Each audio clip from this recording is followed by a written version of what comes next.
요즘 인도네시아의 행보가 이상합니다. 자기들이 했던 KF-21 분담금 납부 협상의 약속을 스스로 깨고 또다시 입을 꾹 다물고 무작정 버티기에 들어간 인니. 국방장관이라는 사람조차 원론적인 답변만 하고 다시 묵묵부답하자 인니 내부의 언론과 그들이 선동하는 여론은 이제 되는 대로 아무 말이나 쏟아내고 있습니다. 반면 한국은 화가 머리끝까지 치미는 상황이죠. 그런 와중에 한 인니 언론이 또 상상조차 못한 신박한 논리를 들고 나왔습니다. 자기들이 가진 특정 자원 때문에 한국은 감히 인니를 내칠 수가 없다는 것입니다. 적반하장이 이쯤 되면 너터웃음이 나오죠. 무슨 근거로 이런 소리를 하는 것인지 지금부터 함께 알아보도록 하겠습니다. 6월까지라고 스스로 못 박아뒀던 KF-21 분담금 납부 계획 제출 기한을 스스로 깬 인니. 하다못해 지키지 못할 계획이나마 써서 내는 게 좋았을 것을 이들은 그마저도 내팽개침으로써 자기들이 얼마나 KF-21 프로젝트에 무성의하고 한국 알기를 우습게 하는지 재확인만 시켜줬습니다. 약속을 깨뜨린 후 인도네시아 측에서 공식적으로 나온 성명은 단 하나. 프라보워 수비안토 국방부 장관이 공군기지를 방문한 자리에서 관련 질문을 받고 답변한 아주 의례적이고 원론적인 발언뿐이죠.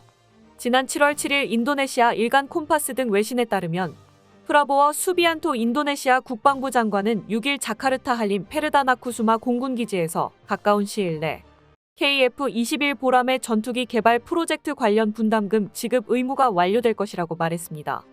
이를 위해 프라보워 장관은 인도네시아 재무부와 협력해서 분담금 지급을 논의할 예정이라고도 전했는데요. 정작 인니 재무부 측에서는 아직 분담금 지급 관련 계획을 구체화하지 않고 있습니다. 인니 국방부로부터 KF-21 공동 프로젝트 부채 관련 최신 보고를 받지 못했다는 게 그 이유였습니다. 스리 물야니 인도네시아 재무장관은 KF-21 전투기 부채와 관련해 국방부로부터 업데이트를 받지 못했다며 향후 합의가 되면 나중에 처리할 것이라고 밝혔습니다. 사실 이런 반응은 당연한 것으로 애초부터 KF-21 관련 예산 자체가 제대로 편성되어 있지 않았던 것으로 알려져 있었고 프라보워 장관이 언젠가는 내겠다는 식으로 발언한 것도 하루 이틀 일이 아니기 때문입니다. 뜬금없이 불려나온 인니 재무부만 국방부로부터 아무런 보고도 받지 못했는데 질문 세례에 시달려야 했죠. 이렇듯 사실상 인니 정부 측에서는 KF-21에 대해서 아무런 조치도 없이 손을 놓고 있는 상황이라 마치 정해진 수순처럼 언론과 여론이 날뛰기 시작했습니다.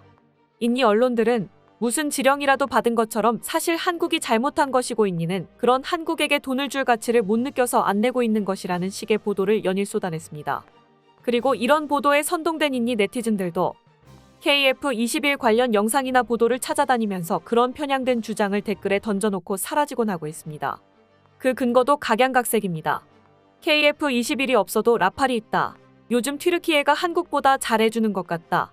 한국은 기술 이전 조건에 대해 인니한테 거짓말을 했으며 완전한 기술 이전을 약속했으면서 지금은 딴말을 한다는 등등 늘어놓고 보면 가관이죠. 요전에는 심지어 한국에서 KF-21 시제기를 받으면 튀르키예로 가져가서 같이 뜯어볼 거라는 소리까지 꺼내는 등 대체 뭘 믿고 하는 건지 알 수가 없는 주장을 퍼뜨리고 있습니다. 그 중에서 가장 최근에 나온 것이 또 신박한데요.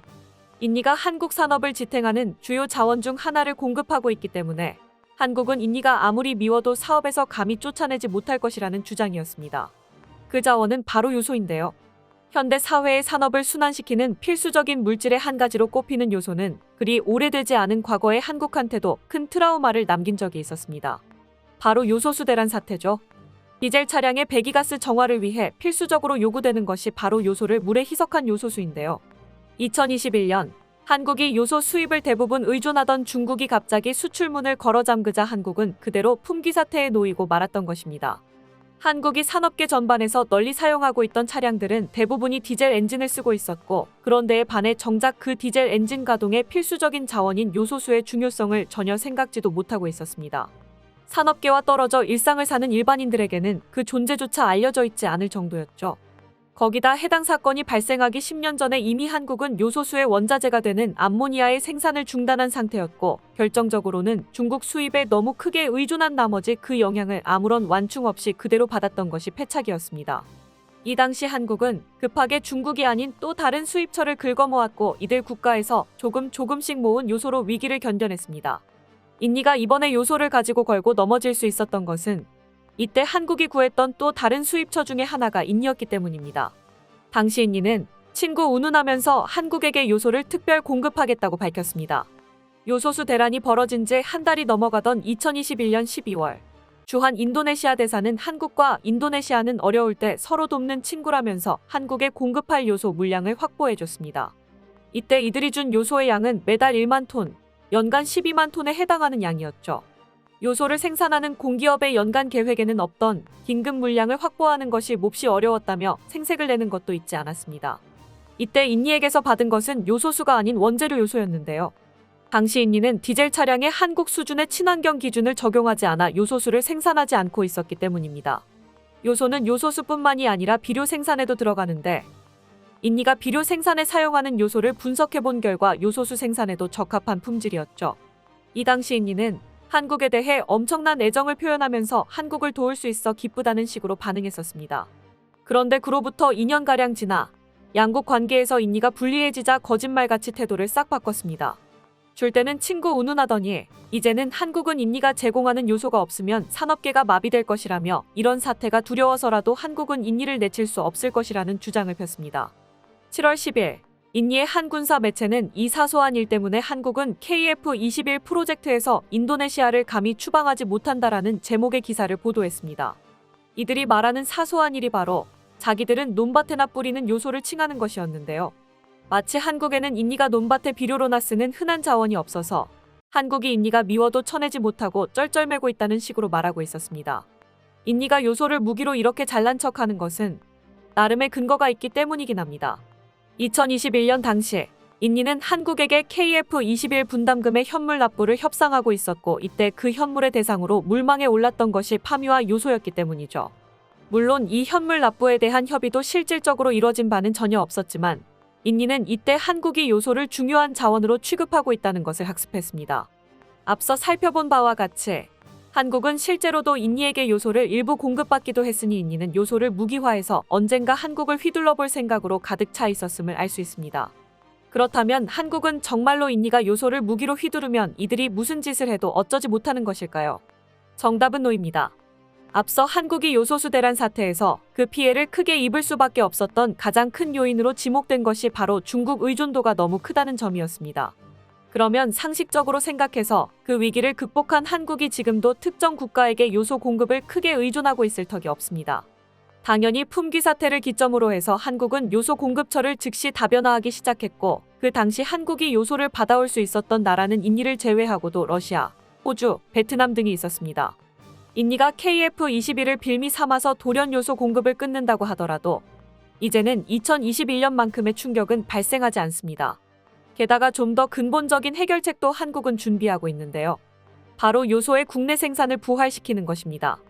2011년 당시 요소의 원재료인 암모니아의 국내 생산이 완전히 종료된 것은 시장 경제의 원리에 따른 것이었습니다. 즉 채산성이 안 나왔던 것이죠. 그런데 한 번 대란을 겪었다고 해서 시장 경제에서 이윤을 추구하는 기업에게 돈이 안 되는 암모니아 생산을 강요할 수는 없는 노릇입니다. 한국은 이 문제를 전매 특허인 뛰어난 기술력으로 해결하려 하고 있습니다. 기존의 전통적인 암모니아 생산 방식보다 훨씬 효율이 높은 암모니아 생산법을 개발해낸 것이죠. 암모니아의 대량 생산은 100여 년 가까이 한 가지 방법으로만 이루어지고 있습니다. 하버보슈법으로 불리는 방식인데 수소와 질소를 고압해서 촉매를 넣고 반응시켜서 암모니아를 얻는 것입니다. 이 방법은 고압 고온의 환경을 인위적으로 만들어야 한다는 점에서 비용 문제가 발생했지만 그럼에도 불구하고 이보다 수득률이 높은 방법이 없어 그동안은 최선의 방식으로 여겨지고 있었습니다. 하지만 한국은 이 하버보슈법을 뛰어넘는 암모니아 생산법을 개발해냈죠. 볼 밀링법으로 불리는 이 방식은 용기 안에 쇠구슬과 철가루를 넣고 회전시키면서 여기다 질소와 수소를 차례로 주입하는 간단한 방식입니다. 쇠구슬과 함께 빠르게 회전하면서 철가루 표면에서 질소가 분해되고 수소가 여기에 저절로 달라붙으면서 암모니아가 만들어지는 원리인데요. 온도는 기존의 10분의 1, 기압은 기존의 200분의 1인 45도 1기압에서도 합성이 가능하다는 점만 해도 압도적인 효율이 나옵니다. 심지어 수득률은 기존의 25%를 까마득하게 뛰어넘는 82.5%로 말도 안 되는 상승폭입니다. 100여 년 만에 등장한 최고 효율의 암모니아 공정이 등장한 것으로 과학계는 물론 암모니아를 널리 사용하는 산업계까지 크게 술렁였던 사건입니다. 현재 이 기술은 상용화 준비 단계인데요. 그 메커니즘 자체가 기존과 비교조차 안 될 정도로 단순한지라 상용화에도 큰 어려움이 없는 것으로 보입니다. 이 기술이 국내 암모니아 생산에 투입되기 시작하면 공급망 문제 해결은 물론이고 오히려 한국산 암모니아의 경쟁력마저 생기게 됩니다. 인니가 KF21 프로젝트에 어깃장을 놓으려고 꺼내든 카드 하나가 허무하게 파회되는 것입니다. 인니는 이런 사정을 아는지 모르는지 지금도 허튼 소리를 반복하며 화를 돋구고 있는데요. 한국 입장에서는 이제 입은 좀 그만 돌리고 그동안 딴 데다 실컷 썼던 돈이나 내놓고 갔으면 좋겠다는 바람입니다. 끝까지 시청해주셔서 감사합니다. 도움이 되셨다면 좋아요를, 다른 이야기도 궁금하시면 구독을 눌러주세요.